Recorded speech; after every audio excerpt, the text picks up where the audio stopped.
ఇది గోళీలాట అండి. గోళీలాటలో రకాలు ఉంటాయి కదా! ఇది ఒక రకం అనమాట. దీన్ని బ్రెయిన్ విటా అంటారు. ఎందుకంటే కొంచెం బ్రెయిన్ పెట్టి ఆలోచించి ఆడే ఆట అని అర్థం. అయితే ఇందులో కాకపోతే 2, 3 సార్లు చూస్తే ఈజీగా వస్తుంది. అది వేరే విషయం అనుకోండి. ఇందులో ఏంటంటే మొత్తం 33 గోళీలు ఉంటాయి. ఈ 33 గోళీలు కూడా అన్నీ పేర్చేసి మధ్యలో ఒక్క దాంట్లో మాత్రం పెట్టకుండా ఉంచాలి. సో ఇలా చూసారా, ముందుకి కానీ వెనక్కి కానీ అలా పెట్టి అలా తీస్తూ ఉండాలన్నమాట. పక్కకి కానీ ఈ పక్కకి కానీ అలా ఎటువైపు 4 వైపులా ఎటైనా వేయచ్చు. జంప్లా చేసి వేస్తే ఆ మధ్యలో గోళీని తీస్తూ ఉండాలి. లాస్ట్కి ఏంటంటే ఒకటే గోళీ మిగలాలి. అది ఎక్కడన్నా మిగలచ్చు. ఏది మధ్యలో మిగలచ్చు, ఈ పక్కన మిగలచ్చు, ఆ పక్కన మిగలచ్చు, ఏ ప్లేస్లోనన్నా మిగలచ్చు. కానీ ఒక గోళీ ఉంచేటట్టుగా ఆడాలి ఈ ఆట.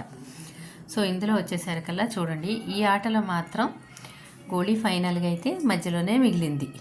సో ఈ ఆటను ఒక 2, 3 సార్లు చూస్తే ఎవరికైనా అది వచ్చేస్తుంది. పెద్ద భ్రమ విద్య అయితే కాదులేండి.